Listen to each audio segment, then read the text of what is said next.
Hai, Assalamualaikum. Bersama dengan Iza lagi. Okey, untuk kali ni Iza nak kongsi lagi satu tau Iza punya barang yang Iza gunakan dekat dapur.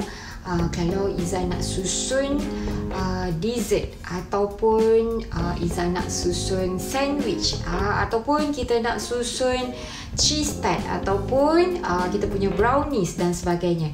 Maksudnya sesuai untuk dessert yang kita boleh buat konsep display. Okay, so ini yang Iza pilih konsep kayu juga. Okay, color walnut. So kita tengok macam ini adalah display punya rak yang sesuai untuk kita letak makanan dekat kita punya dessert table. So kalau kita ada buat dessert, contohnya kalau kita ada buat majlis apa-apa dekat rumah kan, so kita nak nampakkan design, konsep, susunan kita punya meja-meja tu nampak lebih kemas dan makanan tu nampak lebih menarik. So kita boleh pakai rak yang macam ni.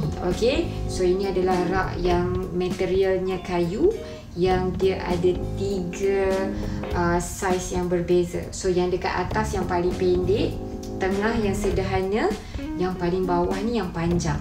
So contoh kalau kita ada sandwich, okay, so sandwich kita boleh susun dekat setiap rak, ataupun kita ada brownies ataupun cheese tart, cheesecake kan, ataupun kita ada cupcake yang mana kita nak susun sangat cantik. Kalau kita susun dekat rak yang macam ni, so makanan tu akan nampak lebih menarik. Okay, so kita susun dan meja kita akan nampak lagi cantik. Okay, so kalau macam kita ada buat majlis apa-apa dekat rumah, majlis hari jadi ke, ataupun kita saja buat majlis makan-makan kan, nak jemput tetamu, jadi kita boleh susun dessert dekat rak yang macam ni. Okay, so kita guna konsep kayu juga sebab Iza memang untuk kali ni Iza guna konsep kayu-kayu.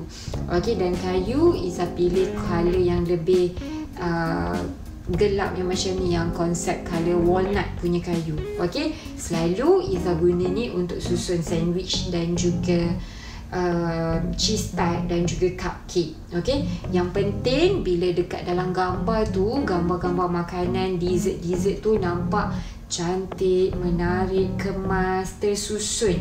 Lepas tu kita boleh senang nampak tau, macam kalau makanan dekat rak ni dah habis, senang untuk kita nampak untuk kita terus top up lagi kalau makanan tu dah habis. Jadi kalau macam anak-anak kan, diorang akan macam intai-intai tengok, diorang akan lebih happy. Okay, tengok macam banyak makanan-makanan dekat atas rak kan. Okay, nampak menarik dan diorang akan macam pilih dan excited untuk makan.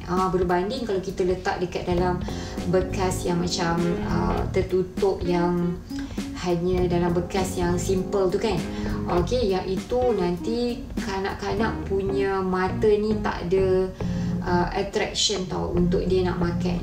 Jadi kita nak kalau buat apa-apa makan kan, kita nak tetamu ataupun keluarga kita enjoy dan nampak sesuatu makanan tu lebih menarik. Okay, boleh juga kita letak contohnya macam donat, kita nak letak brownies dan sebagainya. Okay, so cuba untuk gunakan rak macam ni dekat rumah. Tak perlu kita nak tunggu pergi dekat majlis-majlis orang lain baru kita nak nampak rak yang macam ni. Kita sendiri pun boleh ada dan guna di rumah. Okay, so jumpa lagi. Assalamualaikum, bye.